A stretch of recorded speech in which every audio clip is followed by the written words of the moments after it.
नमस्कार, आप देख रहे हैं आर हिंदुस्तान न्यूज। अनंत सक्सेना के साथ कानपुर नगर से संवाददाता किशोर मोहन गुप्ता की खास खबर।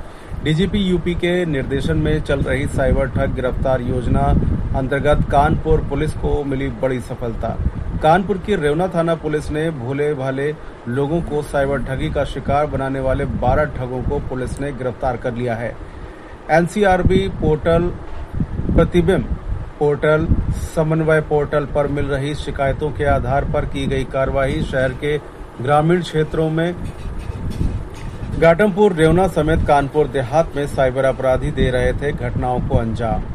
गिरसी नहर पुलिया के पास से पुलिस ने 12 साइबर ठगों को गिरफ्तार कर लिया। प्रधानमंत्री आवास योजना और उपलब्ध डाटा के मुताबिक लोगों को गुमराह करके कर रहे थे ठगी। पकड़े गए अभियुक्तों के पास से 10 मोबाइल फोन, दस्तावेज समेत ठगों के अकाउंट की जांच भी जारी है। एडीसीपी दक्षिण राम टेके की अगुवाई में साइबर ठगों पर की गई कार्रवाई। फिलहाल आप सुरक्षित रहिए, जुड़े रहिए आर हिंदुस्तान से। नमस्कार। देखिए, डीजीपी महोदय के निर्देशन में साइबर वज्र कार्य योजना चलाई जा रही है और जिसके क्रम में एनसीआरपी पोर्टल, प्रतिबिंब पोर्टल और समन्वय पोर्टल पर लगातार सूचनाएं आ रही हैं और आ रही थी कि हमारा कुछ क्षेत्र, खास करके घाटमपुर, रेवना और उसका गिरसी वाला इलाका और उससे सटा कानपुर देहात, यहाँ पर साइबर अपराध से जुड़े अपराधी लगातार भोले भाले लोगों को अपनी ठगी का शिकार बना रहे हैं। पूर्व में भी रेवना क्षेत्र में इस प्रकार की कार्रवाई की गई थी जिसमें लगभग 21 अभियुक्त जेल भेजे गए थे और उसी क्रम में पुनः जो हमें सूचनाएं प्राप्त हुई थी उसके क्रम में आज सुबह लगभग 9 बजे गिरसी नहर पुलिया के पास रेड करके जब वहां पर ये सारे अभियुक्त बैठ करके और अपने मोबाइल फोन के माध्यम से लोगों को ठगी का शिकार कर रहे थे, हमारी टीम ने एक पूरी दबिश दे करके घेर करके 12 अपराधियों को गिरफ्तार किया है, जो थाना रेवना एवं आसपास के क्षेत्रों के रहने वाले। ये लोग प्रधानमंत्री योजना के नाम पर लोगों को फ़ोन करते हैं और जो इनके पास कुछ डाटा है उसको फ़ोन करते हैं और आगे पीछे उसके नंबर को चेंज करते हैं और उनसे ये कहते हैं कि आपका प्रधानमंत्री आवास योजना के तहत आपका नाम आया है, यदि आप किसी से 1100, किसी से 11,000 रुपये अगर आप जमा कर देंगे तो आपको आवास मिल जाएगा। इसमें प्रायः लोग इनके झांसे में आ जाते हैं और वो पैसा इनके द्वारा भेजे गए अकाउंट्स में भेज देते हैं और इस प्रकार से वो एक तरह से साइबर ठगी का शिकार हो जाते हैं। इसी क्रम में इन अभियुक्तों की गिरफ्तारी की गई है और इसमें 10 मोबाइल फ़ोन बरामद हुए हैं, कुछ और डॉक्यूमेंट्स भी बरामद हुए हैं, कुछ इनके पास से कैश बरामद हुआ है और इनके अकाउंट का जो फर्स्ट लेयर है उसका वेरिफिकेशन हम लोगों ने किया है। तो अलग अलग अभियुक्तों के अकाउंट में अलग अलग पैसे हैं, किसी के पास 1 लाख रुपए का ट्रांजैक्शन है, किसी के पास 1.5 लाख रुपए का ट्रांजैक्शन है, किसी के पास 80,000, 90,000।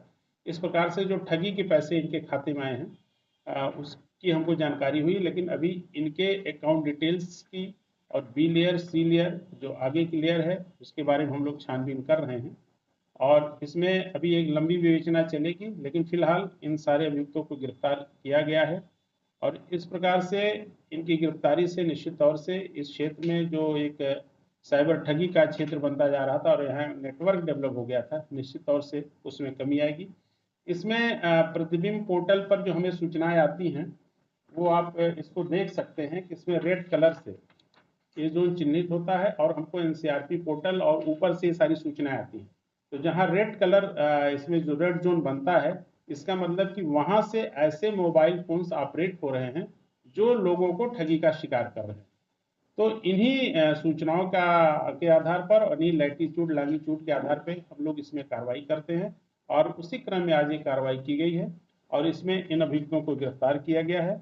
ये सारी कार्रवाई हमारे एडीसीपी साउथ और क्राइम्स सुमित राम टेके जी और एसीपी घाटमपुर कृष्ण के यादव के नेतृत्व में और इनके थानाध्यक्ष रेवना के पर्यवेक्षण में की गई है और निश्चित तौर से इस प्रकार की कार्रवाई से ऐसे अपराधों पर निश्चित तौर से कितने समय से लगभग ये लोग लगातार कार्य कर रहे थे। लगभग पिछले 1 वर्ष से ये लोग एक्टिव थे, लेकिन आज इनकी गिरफ्तारी हुई है। पूर्व में भी इनकी शिकायतें प्राप्त हुई हैं, लेकिन आज इनको गिरफ्तार कर गवर्नमेंट की योजना को हैक किस तरीके से करते हैं?